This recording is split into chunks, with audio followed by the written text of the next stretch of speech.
Ya llegamos a la Reforma en Alemania.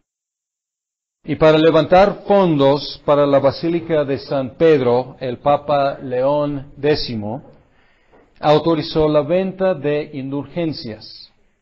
Ya hemos visto que no fue el primero en hacerlo, Julio II lo había contemplado, pero Papa León X lo llevó a cabo.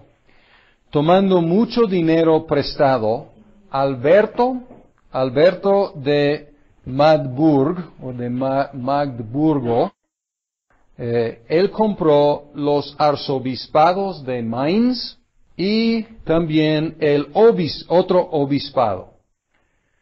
Y él permitió la venta de las indulgencias en su ciudad, que era unos 30 kilómetros de Wittenberg en Alemania.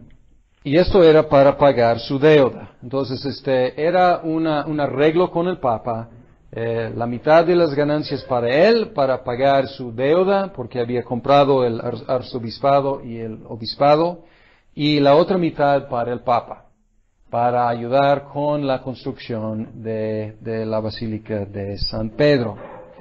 Y ellos escogieron, no sé exactamente quién escogió, pero el vendedor se llamaba Juan Tetzel.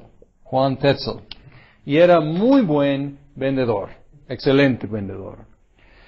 Y él proclamó, o se dice que proclamó, o sea, no sabemos exactamente si esta es una cita exacta, pero era la idea de lo que proclamaba en sus sermones. Tan pronto como su moneda suene en el cofre, el alma de sus amigos ascenderá del purgatorio al cielo.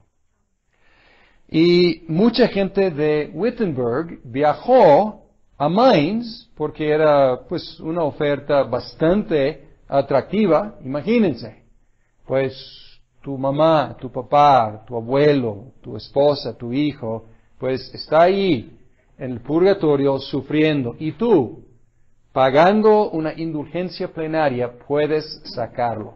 Entonces, obviamente, una oferta muy atractiva para la gente. Entonces, mucha gente viajó de Wittenberg a Mainz para comprar las indulgencias, y regresaron buscando la aprobación de su pastor, un monje agustino llamado Martín Lutero. Él era pastor de la iglesia en Wittenberg y también profesor de la Universidad de Wittenberg, cuyo patrocinador era Federico de Sajonia, Federico el Sabio. Y Lutero, viendo este abuso de la gente, del pueblo sencillo y sensible, él empezó a hablar y escribir en contra de las indulgencias. El 31 de octubre de 1517,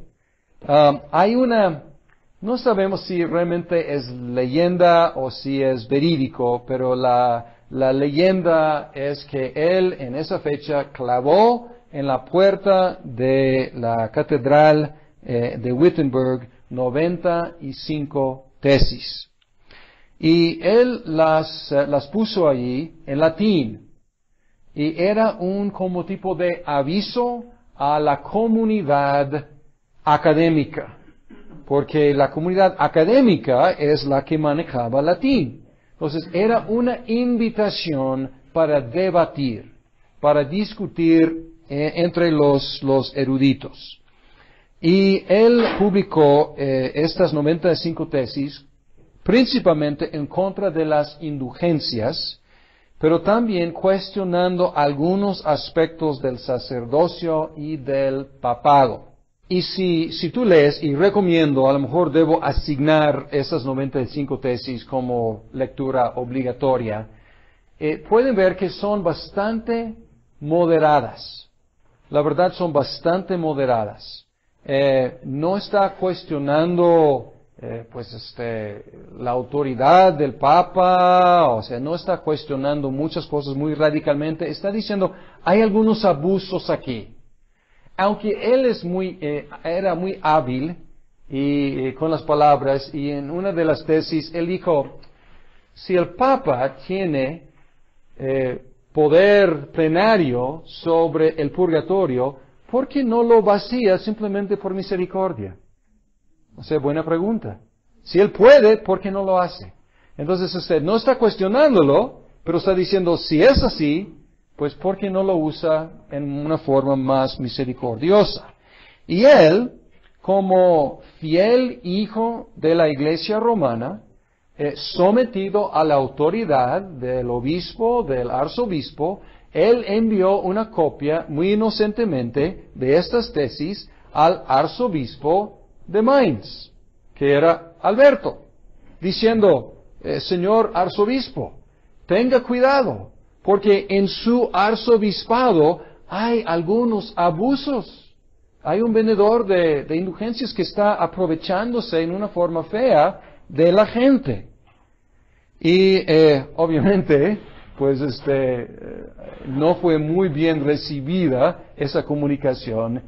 Él empezaba a tomar una postura que luego empezaba a como congelarse, hacerse más y más firme. Y eso fue someter toda práctica y toda doctrina a la luz de la Escritura. Llegó la noticia al Papa León X, y primero, pues nada más no lo tomó muy en serio, pues como dio orden de silenciar a ese alemán, pero pues no pudo silenciarlo, y él le ordenó a comparecer en Roma. Pero pues Lutero sabía qué significaba eso, o sea, probablemente su muerte. Entonces luego permitió que el cardenal Cayetano lo interrogara y lo sentenciara en Alemania. Y aquí estamos en 1518, entonces un año después de la publicación de sus tesis. Debo mencionar que gracias a Gutenberg y la imprenta, algunos agarraron esas tesis y las tradujeron y las publicaron ampliamente en alemán. Entonces, muy pronto, este monje desconocido estaba convirtiéndose en una figura popular, un héroe popular. Y es uno de los nuestros, es un alemán como nosotros, y aquí el nacionalismo también entra. Entonces, la reunión entre Cayetano y Lutero terminó en un empate. Probablemente pensaban que iba a ser una cosa fácil de silenciar a este monje desconocido, pero no, ese monje desconocido pues tenía unas armas intelectuales bastante fuertes. Entonces, un empate. Pero el Papa no podía forzar al príncipe Federico que entregara a Lutero, porque contaba con el apoyo. Entonces, el Papa tenía que tratar de ser diplomático, trataba de como sobornarlo, suavizar la cosa, pero no, Federico era firme en proteger a uno de sus súbditos. Y pues él llegó a ser pues un apoyador de su profesor. Luego Lutero debatió en el año 1519 con Juan Eck, E-C-K, Eck, en Leipzig, usando la Biblia como la única fuente de autoridad. Entonces ya podemos ver que su modo de operar es apoyarse en la Biblia. Después de que muchas de sus ideas fueron publicadas en Alemania, el Papa lo excomulgó por una bula. Una bula es como un decreto del Papa en el año 1520. Entonces tardó 3 años en excomulgarlo. Y Lutero recibió esa bula y él la llamó la bula execrable del anticristo. Entonces ya podemos ver que su postura es bastante radical. No fue el primero en llamar al Papa el anticristo. O sea, entre los católicos romanos con unos papas tan malvados que habían sufrido, otros habían llamado al Papa el Anticristo. Entonces Lutero no inventaba esa idea. Sin embargo, aquí obviamente ya no había posibilidad de una reconciliación. Y él quemó públicamente la bula. Era un señor bastante, a veces histriónico, dramático. Públicamente quemó la bula y los cánones de la Iglesia romana. En el año 1521, Lutero fue citado a la dieta de Worms. Y la dieta es la asamblea de los electores, de los príncipes. Esa dieta fue presidida por Carlos V, el joven. Creo que en esa época él tenía unos 18 años, algo así, o sea, fue recién elegido, un joven. Y Carlos V, él había prometido a Lutero salvoconducto. Y los amigos de Lutero le decían, no vayas, acuérdate de Juan Hus. Pero Lutero, era insistente en ir, y le dieron a Lutero la oportunidad de renunciar sus ideas. Y él como empezaba a titubear un poco, porque era impresionante, o sea, todos estos representantes del Papa y todos los políticos y los príncipes, el mismo emperador, allí, todos los más poderosos del imperio estaban allí, y él pidió una noche para pensarlo bien. Y luego pasó gran parte de la noche en oración, y luego se presentó el siguiente día para entregar su respuesta. Y su respuesta es una respuesta que ha llegado a ser famosa en el mundo occidental. Él dio su respuesta y concluyó diciendo, puesto que Su Majestad Imperial y sus Altezas piden de mí una respuesta sencilla, clara y precisa, voy a darla sin dientes ni cuernos, de este modo. El Papa y los concilios han caído muchas veces en el error y en muchas contradicciones consigo mismos. Por lo tanto, si no me convencen con testimonios sacados de las Sagradas Escrituras o con razones evidentes y claras, de manera que quedase convencido y mi conciencia sujeta a esta palabra de Dios, yo no quiero ni puedo retractar nada, por no ser bueno ni digno de un cristiano obrar contra lo que dicta su conciencia.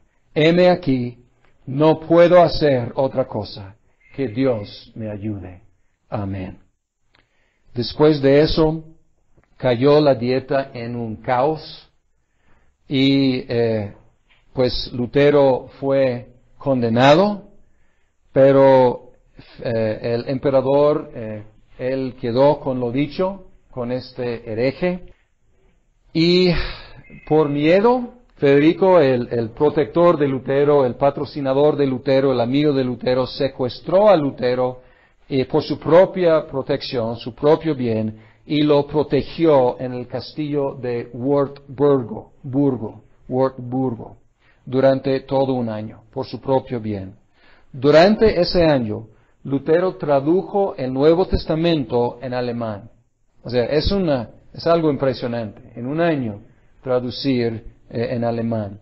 Debo mencionar, al traducir el Nuevo Testamento y luego eventualmente el Antiguo Testamento en alemán, lo que Lutero hizo no solamente fue traducir la Biblia, sino él inventó, en un sentido, el alemán moderno. ¿En qué sentido? Había muchos dialectos de alemán y pues se entendían entre sí, pero hablaban diferente. Entonces él utilizó un dialecto, una opción de las varias opciones, y ese dialecto llegó a ser lo que llamamos alemán. Entonces él hizo algo unificador para todos los pueblos alemanes, dándoles un libro que todos querían leer en un idioma que ellos llegaron a compartir en común. Entonces, después de la dieta, Carlos V firmó la condenación de Lutero, pero no pudo llevarla a cabo porque necesitaba el apoyo de Federico. Sin embargo, Lutero desde entonces no podía viajar fuera de zonas donde pues él tenía protección. Otros reformadores podían viajar más, pero él no, porque era un hombre condenado por el imperio. El nombre protestante viene de una protesta posterior. Los príncipes llamados luteranos, seguidores de Lutero, ellos hicieron una protesta en otra dieta, la dieta de Speyer, otra dieta en Speyer en 1529. Carlos V hizo varios intentos de detener la reforma, pero no pudo. Y era una gran frustración para él. Y en esa dieta los príncipes luteranos hicieron una protesta y desde ahí empezaron a llamarlos los protestantes. O sea, la protesta no es tanto de Lutero mismo, sino una protesta más política que nada que los príncipes luteranos hicieron. Lutero insistió en que sus seguidores se llamaran cristianos. Y él dice que este es el único nombre bíblico. Sin embargo, el nombre luterano se solidificó. El luteranismo ganó mucho territorio rápidamente en Alemania, en el resto del Santo Imperio Romano y también en Escandinavia y en Polonia. En el año 1555, la dieta de Augsburgo, el catolicismo y el luteranismo fueron reconocidos como religiones legales en el Imperio Romano. Entonces, obviamente hemos brincado sobre muchas cosas, pero a grandes rasgos, esta es la reforma en Alemania. Y en las próximas sesiones lo que vamos a hacer es ir país por país y tratar de dar los puntos más sobresalientes de las reformas en los diferentes países. Pero quiero terminar hoy mencionando algunos principios que son hasta la fecha pues una buena forma de cómo identificar qué motivaba, qué guiaba el movimiento reformador en Europa. Primer principio, sola escritura. Sola escritura, obviamente, sola escritura significa que la Biblia es la única fuente autoritaria de la doctrina y la práctica. Quiero decir y quiero enfatizar que estos reformadores no se consideraban innovadores y no estaban descartando 1500 años de historia de la Iglesia. Al contrario, algunos, como Calvino, eran humanistas. Martín Lutero era monje agustino y sus votos como monje agustino le obligaban a estudiar la Biblia y los escritos de Agustín de Hipona. Y entonces ellos no consideraban que innovaban, pero ellos estaban leyendo la Biblia a la luz de los mejores comentarios de todos los siglos cristianos. Sin embargo, no se sometían a esas opiniones del pasado. O sea, a fin de cuentas, la única fuente autoritaria es la Biblia. Sola gratia. Sola gratia significa que la salvación es solo por la gracia de Dios. ¿Es una novedad? Al contrario, es muy bíblico y es muy agustino. Es uno de los énfasis de Agustín. Y debo mencionar que sola gratia técnicamente no hay un conflicto entre la Iglesia Católica Romana y las iglesias reformadas sobre el punto de sola gracia. Oficialmente, la Iglesia Católica Romana también afirma que la salvación es solamente por gracia, oficialmente.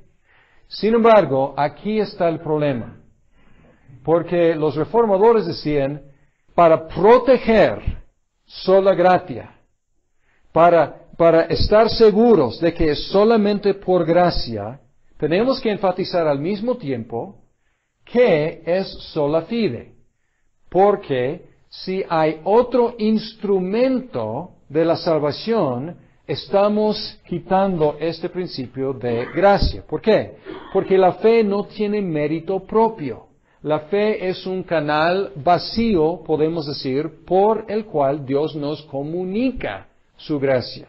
Entonces, la fe, el principio de sola fe, salvaguarda el principio de sola gracia. Y aquí está la diferencia. Los católicos romanos decían, no, hay otros instrumentos por medio de los cuales Dios nos comunica su gracia. Y aquí entra la cuestión de varias obras. Y los católicos romanos, los más astutos y teológicamente astutos e informados de su propia teología, insisten que estas obras son por la gracia de Dios. O sea, tratan de conservar la idea de sola gracia. Sin embargo, se meten en una tensión muy, muy fuerte. Porque la Biblia dice en Romanos que es por fe para que sea por gracia. Entonces, tiene que ser por fe para que sea por gracia. Y aquí está realmente, pues obviamente hay un gran problema aquí entre la iglesia romana y las iglesias protestantes, podemos llamarlas así ahora, porque la iglesia romana tiene otras fuentes autoritarias. Aquí, técnicamente, hay acuerdo. Aquí, pues no hay acuerdo. Y luego el cuarto principio es solus Christus. ¿Quién es el único mediador entre Dios y el hombre? Solo Cristo.